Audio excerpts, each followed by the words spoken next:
अब आप आरा की घटना को ही ले लीजिए। पूरी फिल्मी स्टाइल में आरा में एक ज्वेलरी शोरूम में 25 करोड़ की डकैती को अंजाम दिया जाता है। बाद में पुलिस एक्शन लेती है, लेकिन ये अपराध बढ़ क्यों रहे हैं? खाकी का खौफ अपराधियों में क्यों नहीं है? ये बड़ा सवाल है और इसका जवाब बिहार की जनता चाहती है। आइए आगे बढ़ रहे हैं, बात करते हैं एक और खबर की। एक ऐसा गोल्ड स्मगलिंग केस जिसने पूरे देश को हिलाकर रख दिया। एक एक्ट्रेस जो अपने शरीर पर सोना बांधकर तस्करी करती थी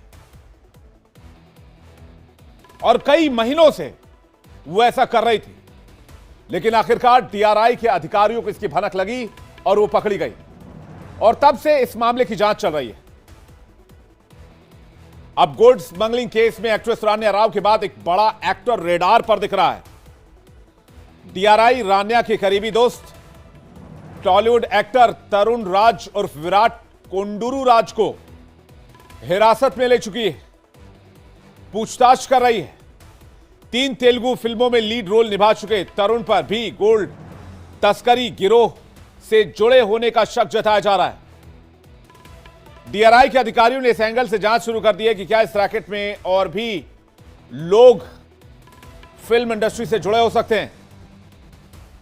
तरुण राज रान्या राव के करीबी दोस्त बताए जाते हैं। दोनों के बीच लंबे वक्त से दोस्ती थी, लिहाजा डीआरआई गहन पूछताछ कर रही है। डीआरआई को शक है कि सिर्फ रान्या ही नहीं, कई और फिल्मी हस्तियां भी सोने की तस्करी में संलिप्त हैं और आने वाले दिनों में डीआरआई कई और बड़ी हस्तियों को पूछताछ के लिए बुला सकती है। रान्या राव गोल्ड तस्करी केस में एक और बड़ा खुलासा हुआ है। जांच में यह भी सामने आया है कि रान्या गोल्ड ट्रांसपोर्ट करने के लिए सरकारी गाड़ी का इस्तेमाल करती थी। रान्या राव डीजीपी रामचंद्र राव की सौतेली बेटी है। डीजीपी रामचंद्र राव को भी सरकार की तरफ से एक अतिरिक्त कार दी गई है। बताया जा रहा है कि रान्या राव ने पिता की सरकारी गाड़ी से ही सोना पहुंचाया। रान्या राव ने इसी गाड़ी से कई बार एयरपोर्ट का सफर किया था। सीबीआई टीम ने केंपेगौड़ा इंटरनेशनल एयरपोर्ट के प्रोटोकॉल स्टाफ को नोटिस जारी किया है। स्टाफ के 3 लोगों बसव राजू, महंतेश और वेंकट राजू को नोटिस जारी किया है। जांच अधिकारियों ने घटना से एक दिन पहले के सीसीटीवी फुटेज भी चेक किए हैं। रान्या राव को कोर्ट से भी एक बड़ा झटका लगा है। विशेष अदालत ने रान्या को कल जमानत देने से इनकार किया। कोर्ट ने कहा कि रान्या पर लगे आरोप गंभीर हैं, उन्हें जुडिशियल कस्टडी में ही रहना चाहिए। सोना तस्करी मामले की जांच ईडी और सीबीआई भी कर रही है। रान्या की जमानत अर्जी खारिज होने के बाद ईडी और सीबीआई भी उसकी गिरफ्तारी कर सकती है। मामले में आगे की जांच के लिए रान्या राव को पहले ईडी अधिकारी और फिर सीबीआई अधिकारी हिरासत में ले सकते हैं, लेकिन रान्या राव ने भी कई गंभीर आरोप इस दरमियान लगा दिए। इस पूरे जांच के दरमियान कोर्ट से जमानत नहीं मिलने के बाद रान्या राव ने डीआरआई अधिकारियों से मारपीट करने, भूखा रखने के गंभीर आरोप लगाए। रान्या ने डीआरआई के अतिरिक्त महानिदेशक को लेटर लिखकर खुद को निर्दोष बताते हुए कहा कि उन्हें झूठे मामले में फंसाया जा रहा है। रान्या ने आरोप लगाया है कि डीआरआई अफसर मुझ पर खाली पेजों पर दस्तखत करने का दबाव बना रहे थे। मना करने पर मुझे 10 से 15 बार थप्पड़ मारे गए। मुझ पर बहुत दबाव बनाएगा।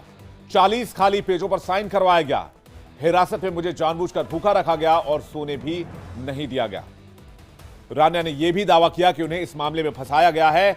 उनके पास से कोई सोना बरामद नहीं हुआ है।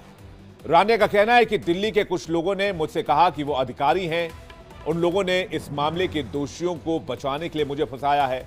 रान्या को 3 मार्च को बेंगलुरु के केंपेगौड़ा इंटरनेशनल एयरपोर्ट पर दुबई से लौटते वक्त 14 किलो सोने के साथ डीआरआई ने गिरफ्तार किया था। फिलहाल वो 14 दिन की न्यायिक हिरासत में है। 10 मार्च को कोर्ट में सुनवाई के दौरान भी रान्या रो पड़ी थी। उन्होंने कहा था कि पूछताछ के दौरान जब वो सवालों के जवाब नहीं देती, तब डीआरआई के अधिकारी उनके साथ गाली गलौज करते हैं। बेटी रान्या राव के गोल्ड तस्करी में फंसने के बाद उनके पिता डीजीपी रामचंद्र राव पर गाज गिरी है। रामचंद्र राव ने कहा था कि उनका बेटी से कोई संबंध नहीं है, लेकिन कई अहम खुलासा होने के बाद रामचंद्र राव को अनिवार्य छुट्टी पर भेज दिया गया। भारतीय विभाग के अतिरिक्त पुलिस महानिदेशक केवी शरद चंद्र को तत्काल प्रभाव से उनकी जगह प्रभार दिया गया है।